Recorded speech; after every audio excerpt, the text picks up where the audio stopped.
నమస్కారాలు. అలాగే దాంతో పాటు ఈరోజు టీఆర్ఎస్ పార్టీకి రాజీనామా సమర్పించడానికి వచ్చినటువంటి నాతో పాటు కూర్చున్నటువంటి వివిధ హోదాల్లో ఉన్నటువంటి నాయకులు, అలాగే అనేక మంది కార్యకర్తలు, మరి నేను కాంగ్రెస్ పార్టీలో చేరబోతున్నాననే విషయం తెలిసి చాలా మంది అభిమానులు ఇక్కడికి వచ్చిన వాళ్ళందరికీ కూడా నా కృతజ్ఞతలు తెలియజేస్తూ, మరి గత 5 సంవత్సరాల క్రితం నేను బీఆర్ఎస్ పార్టీలో చేరినాను. నాతో పాటు 11 మంది కార్యకర్తలు హైదరాబాద్లో పోయి చేరడం జరిగింది. ఆ తర్వాత ఈ పార్టీ యొక్క విధానాలు, ఆశయాలే కానీ మేము అనుకున్న దానికి విరుద్ధంగా, అలాగే ప్రజలకు అందుబాటులో లేక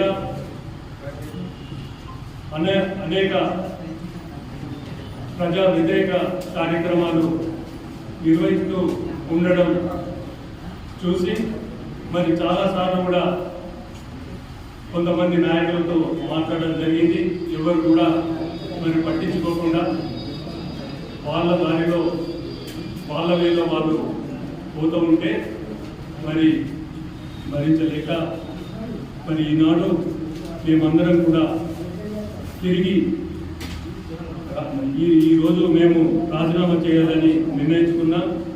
తిరిగి మా సొంత గుడికి, మా తల్లి లాంటి పార్టీ కాంగ్రెస్ పార్టీలో చేరడానికి నిర్ణయం తీసుకున్నాం. మరి ఈనాడు రేవంత్ రెడ్డి గారు మరో వైఎస్ లాగా కార్యక్రమాలు చేపడుతూ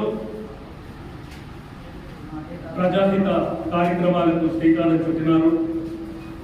మరి వారికి మద్దతుగా గతంలో బీఆర్ఎస్ పార్టీలో చేరిన వారందరూ కూడా ఈ జిల్లాలో మళ్ళీ తిరిగి కాంగ్రెస్ పార్టీలో చేర్చడానికి మేము ఈ వేదిక నుండి శ్రీకారం చుట్టా ఉన్నాం. త్వరలోనే ఒక 1000 మంది కార్యకర్తలతో, నాయకులతో కలిసి మరి ముఖ్యమంత్రి రేవంత్ రెడ్డి గారి సమక్షంలో చేరడానికి మా జిల్లాకు సంబంధించినటువంటి, ఉమ్మడి జిల్లాకు సంబంధించినటువంటి మంత్రులు, ఎమ్మెల్యేలు, ఎమ్మెల్సీలు అందరూ కూడా మరి మాకు మద్దతు తెలిపినారు.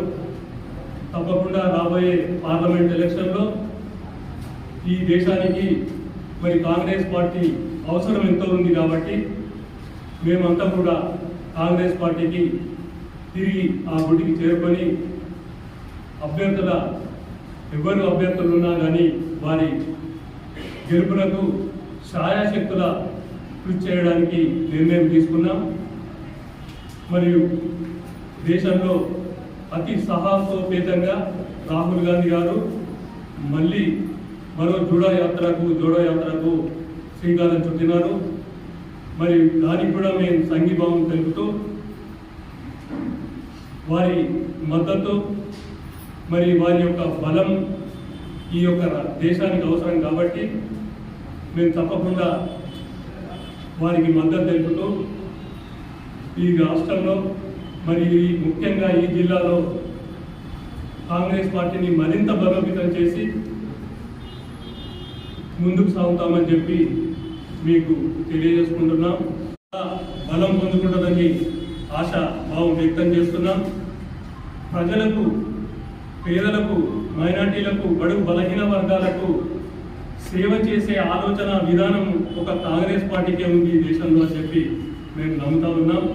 గతంలో కూడా మరి 30 సంవత్సరాలుగా కాంగ్రెస్ పార్టీలో పనిచేసి కొన్ని అనివార్య కారణాలతో మరి ఆ బీఆర్ఎస్ పార్టీలో చేరితే వారి యొక్క విధానం మరి ప్రజలకు నచ్చక మరి ఈనాడు వారిని గద్దెదింపడం కూడా జరిగింది.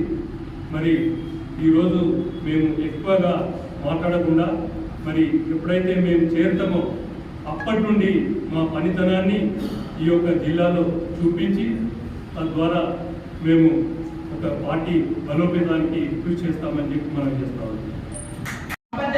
ఇవన్నీ మనం నెంబర్ వేసుకుంటే అందరికీ గుర్తుకే ఉంటాయి కనుక ఇలాంటి పార్టీలో అలసిపోయాడు. అప్పుడు కారణం ఏంటి అంటే బీఆర్ఎస్ లో చేరడానికి తెలంగాణ కోసం మనం అంతా ఉద్యమం చేశాము. ఆ ఉద్యమంలో ఆ సమయంలో నా తెలంగాణ కదా దీనికోసం మేము ఉద్యమం చేశామనే ఉద్దేశంతో చాలా మంది కాంగ్రెస్ నాయకులు బీఆర్ఎస్ లో చేరడం జరిగింది. ఏదో చేసి మా తెలంగాణను అభివృద్ధిలోకి తీసుకొద్దామనే ఆలోచన వారికి ఉండే బలంగా ఉండడం మూలంగా చేరడం జరిగిందే తప్ప మనస్ఫూర్తిగా వాళ్ళు ఎప్పుడు కూడా వెళ్ళలేదు. వెళ్ళినా కూడా అక్కడ వాళ్ళు తృప్తిగా లేదు అనే విషయం మనందరికీ కూడా మనస్ఫూర్తిగా చెప్పుకోవడం జరిగింది. ఏది ఏమైతే ఉంది మళ్ళీ తల్లి ఒడిలోకి చేరుకున్నటువంటి నాయకులందరికీ కూడా కాంగ్రెస్ పార్టీ స్వాగతం చెప్తుందని మీ అందరి సమక్షంలో నేను చెప్పడం నా అదృష్టంగా భావిస్తున్నాను. జై కాంగ్రెస్.